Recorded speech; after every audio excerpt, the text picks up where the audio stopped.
Hello बच्चा party, welcome to my YouTube channel. मैं कैलाश शर्मा। आज आप लोगों के लिए मॉडर्न फिजिक्स के 10 और नए क्वेश्चंस ऐड करने जा रहा हूं पीवाईक्यूज में। बच्चों क्या है, आज के क्वेश्चंस करना स्टार्ट करते हैं, लेकिन उससे पहले मैं आपको बता देना चाहता हूं, मेरी ऐप डाउनलोड करके बच्चों, प्रैपजीत ऐप डाउनलोड करके या हमारी जो वेबसाइट है ना www.prepjit.com, उस पर जाके एक बार अपने लिए क्रैश कोर्स चेक कर लेना। जेई मेन और एडवांस का एक कॉम्बो क्रैश कोर्स लॉन्च किया है बच्चों, जिसमें आपकी जेई मेन और एडवांस की पूरी प्रिपरेशन, मतलब फिजिक्स के लिए कहीं और आपको भटकने की जरूरत नहीं है। पूरा आपका थ्योरी रिवीजन, प्रैक्टिस रिवीजन, मतलब प्रैक्टिस भी कराऊंगा, थ्योरी का रिवीजन, मतलब थ्योरी का भी अच्छा खासा रिवीजन हम लोग कर रहे होंगे, सारे टॉपिक्स की थ्योरी करेंगे।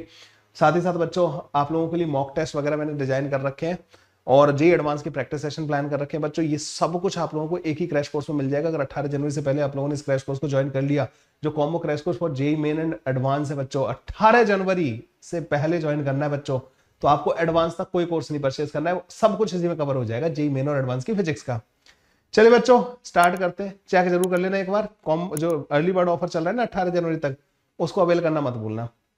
स्टार्ट करते हैं बच्चों। आज के हमारे क्या है 10 क्वेश्चंस। पहला क्वेश्चन बच्चों आप लोगों को यहां पे दे रखा है, a metallic surface is illuminated with the radiation of the wavelength lambda, the stopping potential is v not. ठीक है, if the same surface is illuminated with the wavelength 2 lambda, the stopping potential becomes v not by 4, the threshold wavelength for this metal surface will be. करते बच्चों इस वाले question को solve.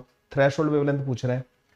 पहले तो बच्चों E इंटू वी स्टॉपिंग जो होता है ना, ये मैक्सिमम काइनेटिक एनर्जी के बराबर होता है, और ये आ जाएगा तुम्हारे पास E इंटू वी स्टॉपिंग जो है बच्चों हमारे पास आ जाएगा किसके बराबर, H C divided by lambda minus का S C divided by lambda T H के बराबर। ठीक है, यही वर्क फंक्शन को आप ऐसे लिख सकते हो।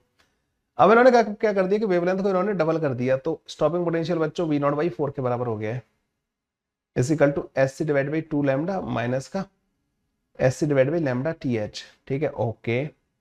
अब एक काम करना बच्चों, ई वी नॉट की वैल्यू ऊपर से लाके यहाँ पे पुट कर देना, 4 को इधर ले जाके मल्टीप्लाई कर देना, तो S C divided by lambda minus का S C divided by lambda T H is equal to S C divided by lambda minus का 4 S C divided by lambda T H. S C cut जाएगा बच्चों, इसको इधर ले जाएंगे तो 1 upon lambda is equal to, ये इधर चला जाएगा 3 अपॉन लैम्डा टी एच।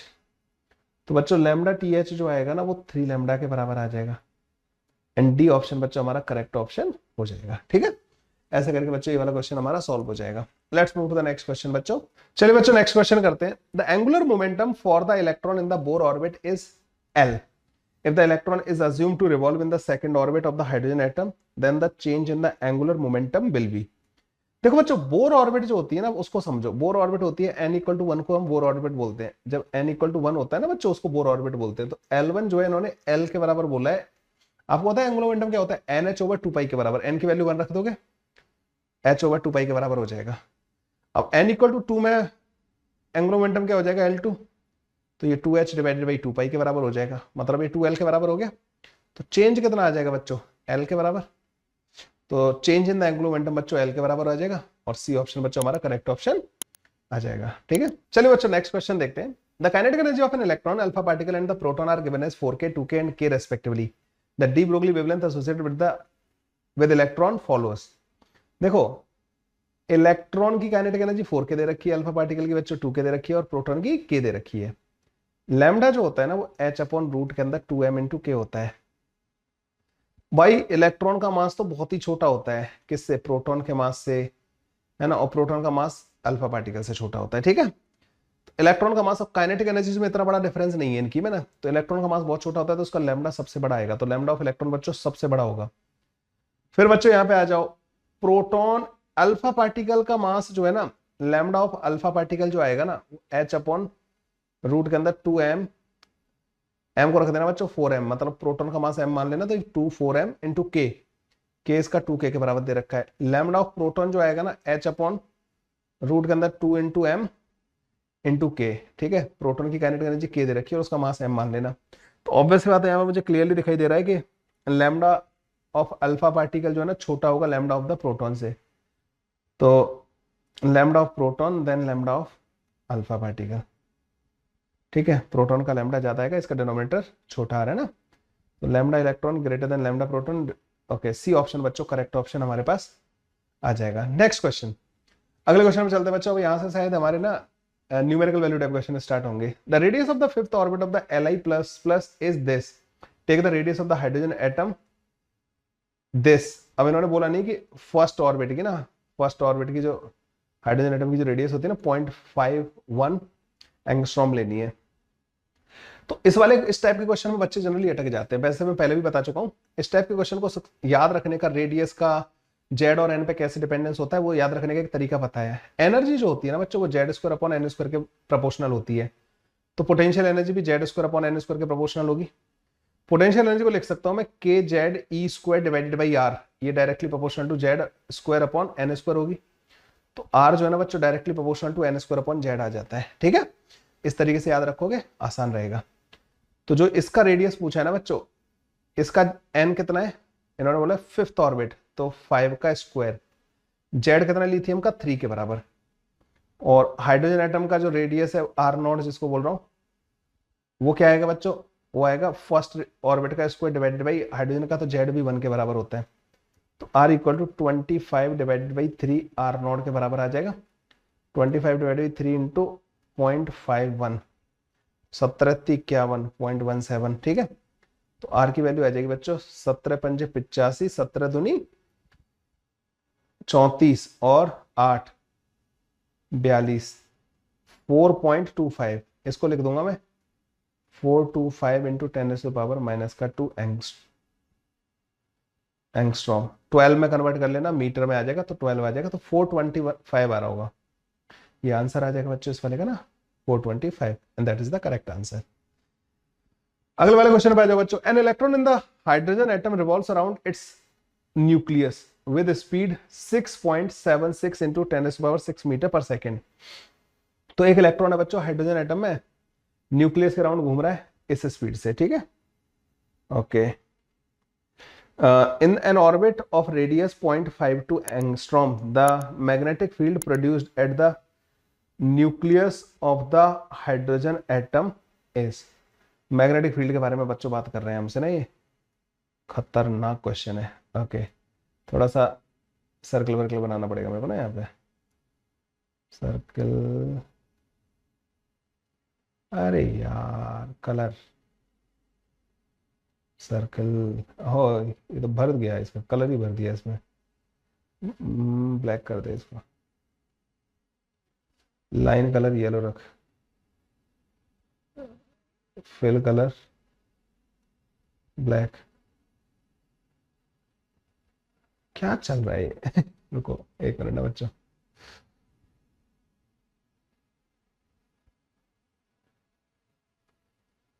लो बना दिया, ठीक है फाइनली। तो बच्चों यहाँ पे एक इलेक्ट्रॉन क्या कर रहा है बच्चों, ऐसे घूम रहा होगा है ना, उसकी वी दे रखी है, रेडियस दे रखी है, और hydrogen atom revolve with this in an orbit. तो मैग्नेटिक फील्ड बच्चों यहाँ पे कितना आता है, मैग्नेटिक फील्ड का formula mu naught divide by 4 pi q v sine 90 divide by r का स्क्वायर, यही होता है ना formula. Q v sine theta divided by q v r sine theta divide by r की पावर 3 होता था, तो आर से आर मैंने काट दिया। याद करो, magnetic field due to moving charge, यही आता है। इसका आर वेक्टर इधर की तरफ आएगा, ये एंगल वी वेक्टर और आर वेक्टर के बीच का ही होगा। ठीक है, फॉर्मूला लिख के बताओ क्या होता था, mu naught divide by 4 pi q v cross r divide by r की पावर 3, ये होता है फॉर्मूला सेंटर पे मैग्नेटिक इंडक्शन का। ठीक है, तो बी की वैल्यू आ जाएगी बच्चों, म्यू नॉट की वैल्यू रख दो 10⁻⁻⁷ हो जाएगा। इलेक्ट्रॉन की वैल्यू बच्चों 1.6 इंटू 10⁻⁻19 आ जाएगी।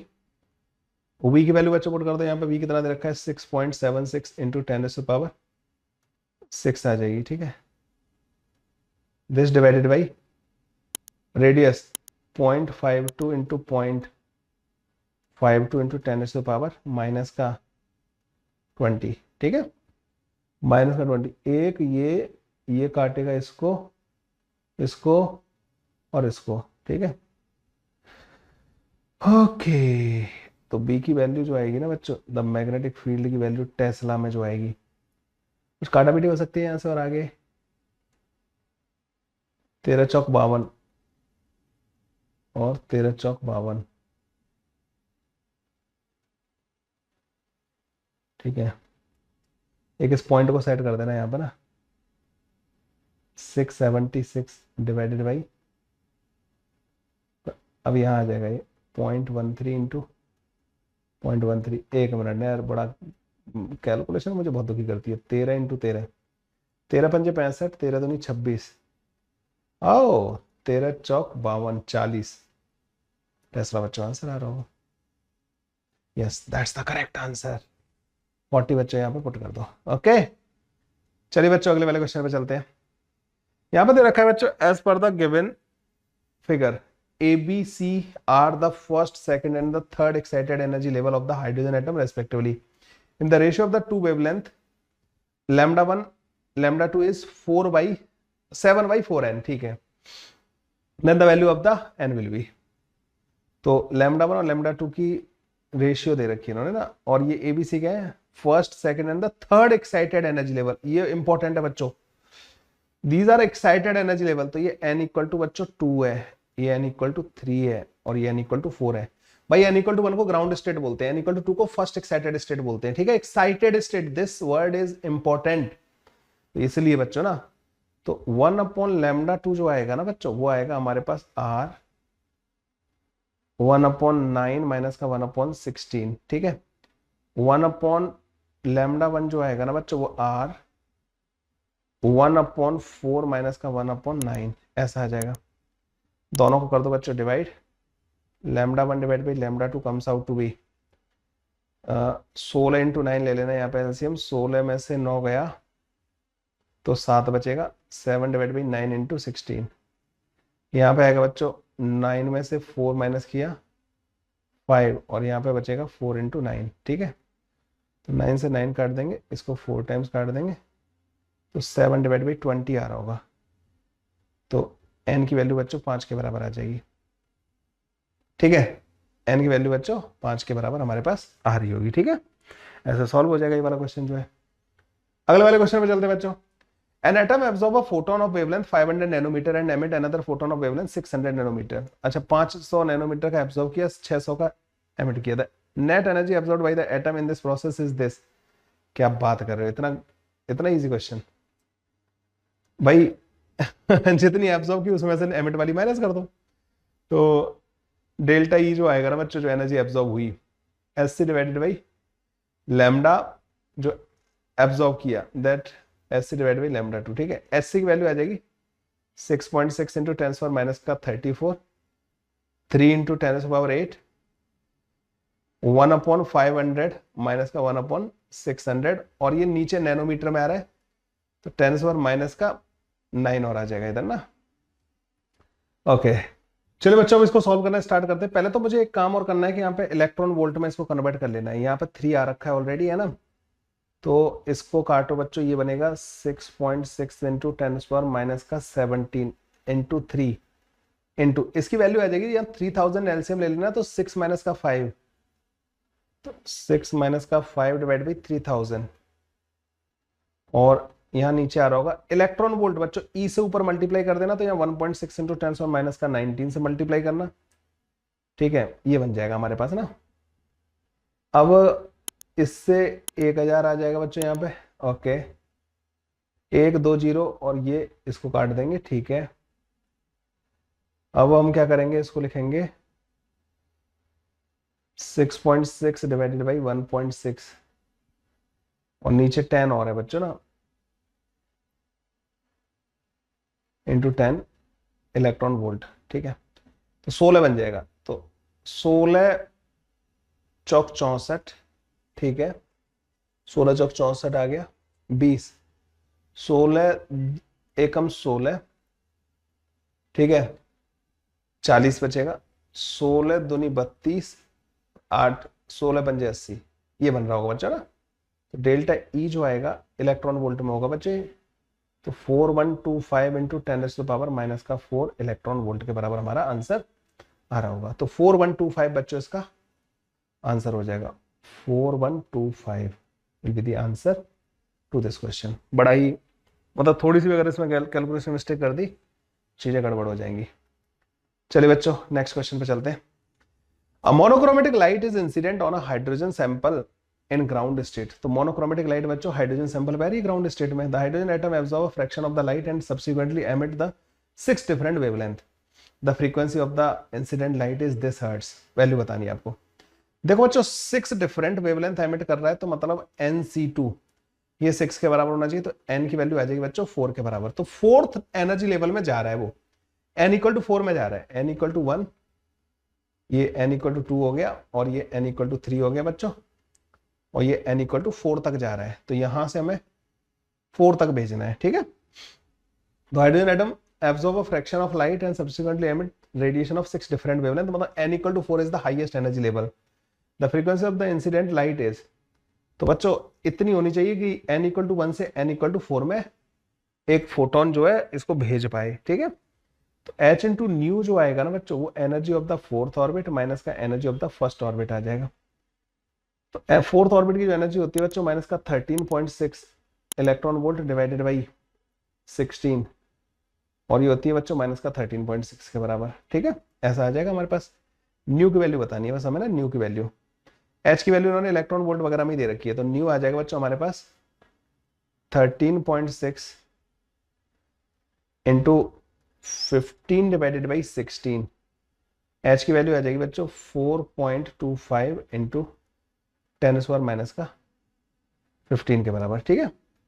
अगर आप इसको देखो मेरे ख्याल से ये इससे कट जाएगा, तो 13.6 इंटू 15 इंटू 10⁻15 डिवाइडेड बाई 16 पंजे 80, 16 दूनी 32 और 8 40, 16 चौक 64 और 4 68, ठीक है। ये कुछ ऐसा आ गया,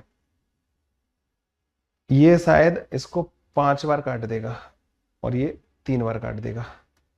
3 इंटू 10⁻15 हर्ट्स हमारे पास आंसर आ रहा होगा। x की वैल्यू बच्चों 3 के बराबर आ रही होगी, देख लो भाई, h की वैल्यू मतलब x की वैल्यू 3 के बराबर आ रही है। बढ़िया क्वेश्चन था भाई, ठीक है। अगले क्वेश्चन पे चलते हैं बच्चों। A monochromatic light of the frequency 6 into 10⁻14 hertz is produced by laser, the power emitted is this, okay. How many photon per second on an average are emitted by the source, number of photon per second की value बात कर रहे हैं ना। देखो बच्चों number of photon per second जो होता है ना, वो basically energy per second divided by energy of one photon होता है। फोटोन की एनर्जी से बच्चों जो पर सेकंड एनर्जी एमिट हो रही है ना, उसको डिवाइड कर दो, number of photon per second आ जाएगा। एनर्जी पर सेकंड कितनी है बच्चों, इतनी, 2 इंटू 10⁻³ जूल पर सेकंड, वॉट में दे रखा है ना। फोटोन की एनर्जी कितनी है बच्चों, h इंटू न्यू, h की वैल्यू इन्होंने हमें ये दे रखी है 6.63 इंटू 10⁻34 इंटू न्यू कितना दे रखा है 6 इंटू 10⁻14 के बराबर, ठीक है। ये आ गया हमारे पास। तो नंबर ऑफ फोटोन यहां से आ जाएंगे हमारे पास, नंबर ऑफ फोटोन जो एमिट हो रहे होंगे ना बच्चों। तो how many number of photon per second on an average are emitted by the source per second. ये तो बहुत बड़ा नंबर नहीं आएगा। अच्छा अच्छा, ये ऑब्जेक्टिव है, ठीक है। तो इससे इसको काटो और इसको काटो, तो यहाँ पे बन जाएगा बच्चों 10 से पावर कितना, यहाँ पे 20 बन रहा होगा, ऊपर जाएगा 10⁻20, तो 17 बन जाएगा, ठीक है। और बच्चों ये 3 बार कट जाएगा, तो एक काम करना, 10 इंटू 10⁻16 कर देना, 3 3 9, 3 18 और एक 19, करीब करीब मैं नीचे वाले को 20 मान सकता हूँ। 5 इंटू 10⁻15, करीब करीब 5 इंटू 10⁻15 के करीब आंसर आ जाएगा बच्चों, ठीक है। ए ऑप्शन भी दी करेक्ट ऑप्शन। अगले क्वेश्चन पे आते हैं बच्चों यहाँ पे। A particular hydrogen like ion emit the radiation of the frequency this hertz, ठीक है। एक हाइड्रोजन लाइक आयन है बच्चों, इतनी फ्रीक्वेंसी का रेडिएशन एमिट कर रहा है। When it makes from the transition n equal to 2 to n equal to 1, the frequency of the radiation emitted in the transition from n equal to 3 to 1 is this। तो easy question है फिर भी ना। देखो SC divided by lambda जो होता है ना बच्चों, वो 13.6 1/1 का स्क्वायर माइनस का 1/2 का स्क्वायर, पहला तो बच्चों ये आएगा, ठीक है। अच्छा एक मिनट ना, SC डिवाइड बाई लैम्डा नहीं, हमें h इंटू न्यू का फॉर्मूला लगाना है। क्यों, क्योंकि यहाँ पे फ्रीक्वेंसी के बारे में बात चल रही है, न्यू 1, ठीक है। दोबारा कहां से कहां ट्रांजिशन हो रहा है बच्चों, 3 से 1 वाला, तो h इंटू न्यू 2 ये आ जाएगा 13.6, 3 से 1 ना, तो 1/1 का स्क्वायर माइनस का 1/3 का स्क्वायर, ठीक है। दोनों को बच्चों डिवाइड कर देना, तो न्यू 2 डिवाइडेड बाई न्यू 1 करना बच्चों ना, इसको ऊपर वाली इक्वेशन से डिवाइड करना। तो ये बनेगा बच्चों 9, 8/9, ऊपर वाली बनेगी बच्चों 3/4, ठीक है, 3/4। तो ये बनेगा 32 डिवाइडेड बाई 27 के बराबर। तो न्यू 2 जो आएगा ना बच्चों 32 डिवाइडेड बाई 27 इंटू 3 इंटू 10^15। तो न्यू 2 आ जाएगा बच्चों हमारे पास 32 डिवाइडेड बाई 9 इंटू 10^15, ठीक है। तो x की वैल्यू बच्चों 32 के बराबर आ जाएगी। लो जी, कुछ नहीं था, इजी इजी क्वेश्चन था बच्चों, सॉल्व हो गया।